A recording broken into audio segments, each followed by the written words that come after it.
আসসালামু আলাইকুম। MD online স্কুলের পক্ষ থেকে তোমাদের স্বাগত। আজকে নবম দশম শ্রেণীর সাধারণ গণিত ষষ্ঠ অধ্যায়ের জ্যামিতি উপপাদ্য 13 নিয়ে আলোচনা করব।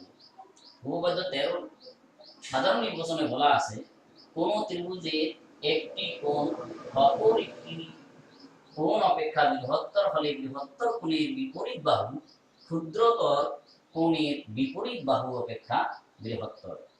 তাহলে আমরা এটা বুঝতেছি যে এটি উপপাদ্য 12 এর একটি বিপরীত প্রতিজ্ঞা।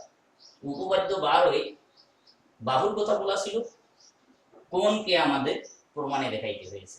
এখানে কোণের কথা বলা আছে, আমাদেরকে বাহু দেখাতে হবে। তাহলে আসুন, অতএব যেহেতু আমরা 12 উপপাদ্যটি প্রমাণ করেছি, তাহলে এটি আমাদের কাছে একেবারে সহজ হয়ে যাবে এবং এটি আমরা প্রমাণ করব পরোক্ষ পদ্ধতিতে, যা আমরা ইতিমধ্যেই উপপাদ্য 8 শিখেছি। তাহলে এখানে আমি একটি কাজ করব, এটি ত্রিভুজের কথা বলছে, আমি একটি ত্রিভুজ নেব।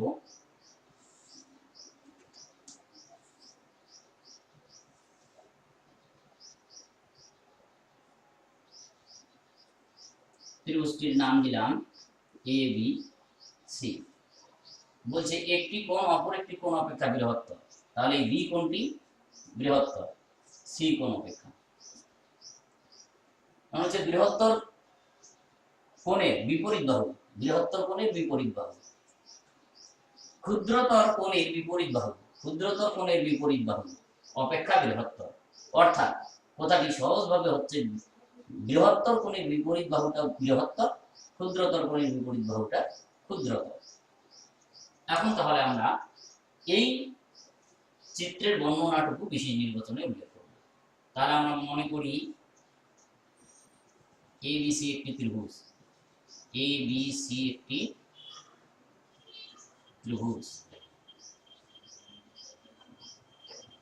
যার কোণ বি এ বি সি, অর্থাৎ বি কোণ গ্রেটার দ্যান সি কোণ অপেক্ষা এ সি বি, সি কোণের চেয়ে বি কোণটি বড়। আমাদেরকে প্রমাণ করতে হবে,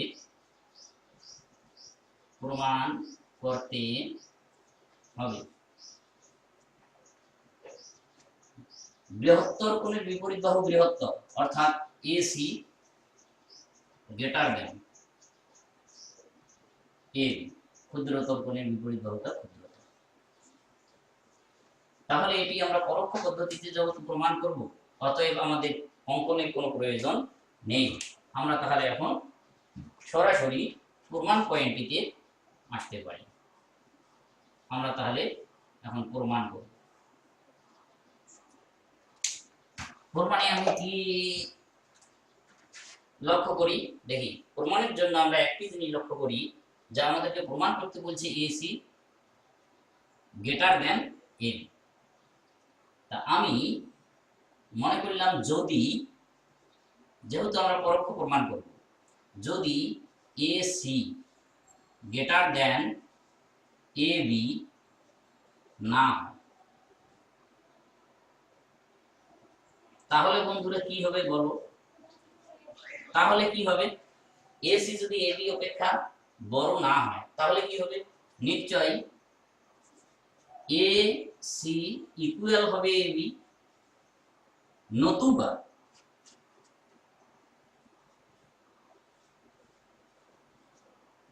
হয় এসি এবি ইকুয়াল হবে, নতুবা এসি লেস দেন হবে এবি। যদি গ্রেটার দেন না হয়, তাহলে নিশ্চয়ই সমান হবে, নতুবা ছোট হবে। এই দুইটির যে কোনো একটি হতেই হবে। আমরা প্রথমত মনে করলাম AC equal AB, AC equal AB. অতএব যেহেতু আমরা এসি এবং এবি কে সমান ধরলাম, এসি এবং এবি কে সমান মনে করলাম, তাহলে আমরা জানি সমান সমান বাহুর বিপরীত কোণ দ্বয় সমান হয়। তাহলে আমাদের বি, এসি এবং এবি যদি সমান হয়, তাহলে বি এবং সি কোণ সমান হবে। অতএব আমরা লিখতে পারি A B C equal AC B.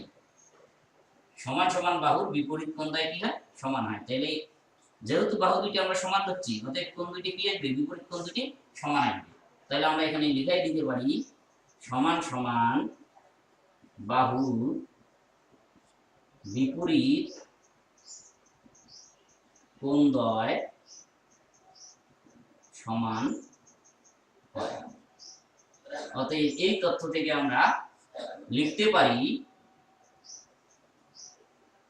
ABC অর্থাৎ বি কোণ ইকুয়াল এসি অর্থাৎ সি কোণ। এটা আমি দিয়ে দিলাম।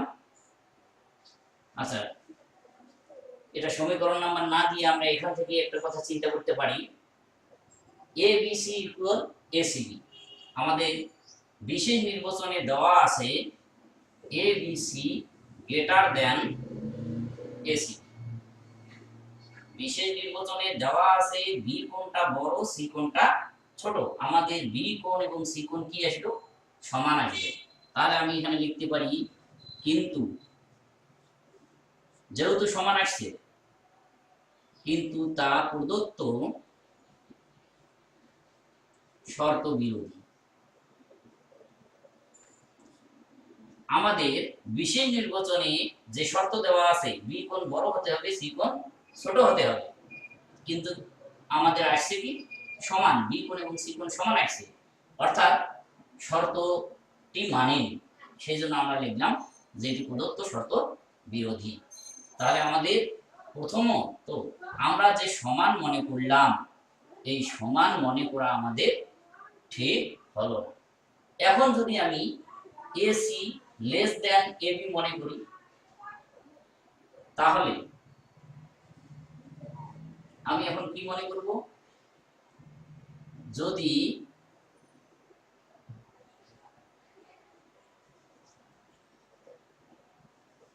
এসি লেস দেন এবি হয়, যেহেতু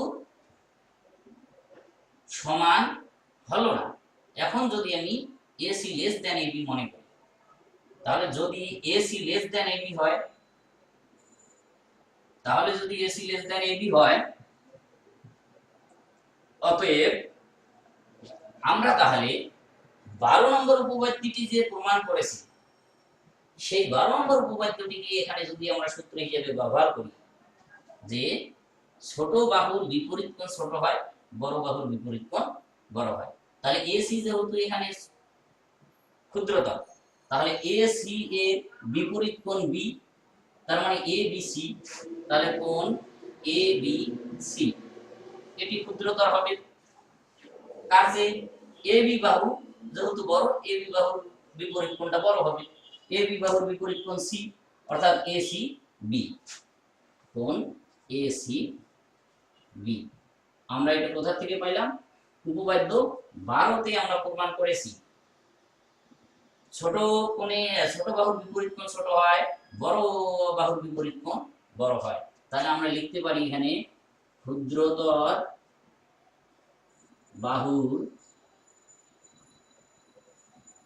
বিপরীত কোণ ক্ষুদ্রতর,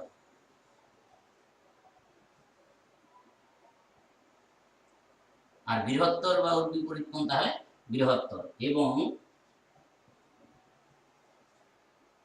বৃহত্তর বাহুর বিপরীত কোণ বৃহত্তর। অর্থাৎ 12 নম্বর উপপাদ্য অনুসারে আমরা এটি পাইলাম, বি কোণটি ছোট হলো, লেস দেন সি কোণের চেয়ে, সি কোণের চেয়ে বি কোণ আমরা কি পেলাম, ছোট পাইলাম। কিন্তু আমরা যদি আবার শর্তটি লক্ষ্য করি, বিশেষ নির্বাচনে দেওয়া শর্ত, বি কোণটি বড় হবে, সি কোণটি ছোট হবে, আমাদের এখানে বি কোণটি ছোট আসলো, সি কোণটি বড় আসলো, তাহলে এটিও আমাদের প্রদত্ত শর্ত বিরোধী হয়ে গেল। এখানেও আমি লিখলাম কিন্তু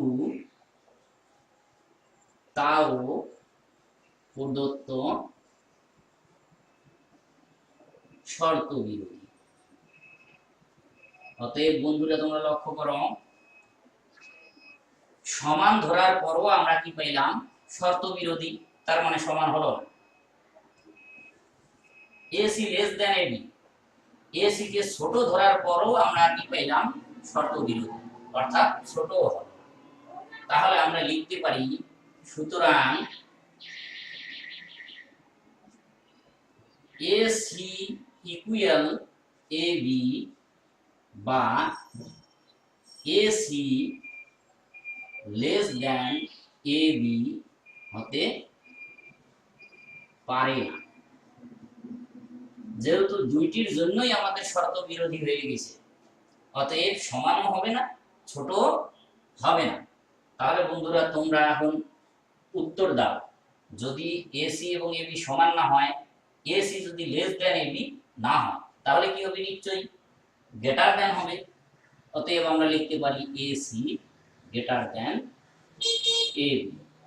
বন্ধুরা বিশেষ বিবেচনায় লক্ষ্য করো, আমরা প্রমাণ করতে চেয়েছি, প্রমাণ করতে হবে AC greater than AB, AC greater than AB.